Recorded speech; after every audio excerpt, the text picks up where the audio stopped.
Ciao Raga, musta naga? Welcome sa inyong lahat. I am Chad and I will be your guide. Raga, babalitaan lang kita ha. Bibigyan kita ng update para makatulong sa iyo at saka sa iyong amo kasi baka hindi sila aware. Hindi ka nabanggit natin doon sa nakaraang na vlog, doon sa previous vlog na yung mga bulletin ni IMPS na dapat nababayaran ng amo ay mayroong kambyamento dahil simula ngayong January 2026, si IMPS in-announce nila na hindi na sila magpapadala ng sulat, okay, noong printed copy ng bulletin ni IMPS doon sa bahay ng amo. Ititigil na nila yan. Dati pinapadala pa nila yan, pero simula ngayong 2026 ay ititigil na yung pagpapadala doon sa bahay, doon sa residensya ng amo ng mga bulletin ni IMPS na printed copy para bayaran nila para doon sa kanilang worker. Ang mangyayari, yung lahat ng mga datori di lavoro na ang edad ay below 76 years old, hindi na nila yan matatanggap at kailangan na nilang kuhanin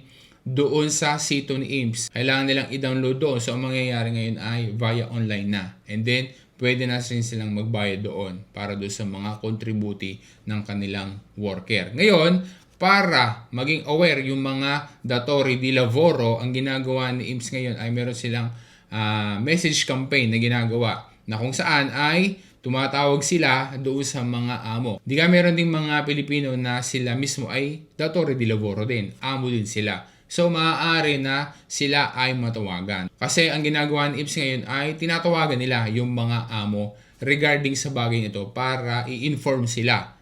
So, kung halimbawa na ang iyong amo o ikaw ay isang amo, so maaari na ikaw ay makatanggap ng tawag mula sa IMPS para ikaw ay abisuhan tungkol dito sa novita na ito, tungkol sa pagbabago na ito. Tandaan ha, kasi mayroong paalala si IMPS na yung mga authorized lamang na personnel ng IMPS, sila yung tumatawag doon sa mga datori di lavoro at hindi sila kailanman hihingi ng mga password, ng mga username, hindi sila hihingi ng mga bank details. Walang ganun, okay? I-inform lang yung mga amo tungkol sa pagbabago na ito at yung mga authorized personnel na iyan mula sa IMPS na tatawag sa mga amo ay ito yung cellphone numbers or yung contact numbers na gagamitin nila para pangtawag. So just in case na baka ikaw ay isang amo din sa lavoro domestiko at mayroong tumatawag sa iyo na number na iyan, so sagutin mo raga, okay? Dahil importante iyan para ikaw ay makontak ni IMPS. Sana ay nakatulong sa iyo ang information na ito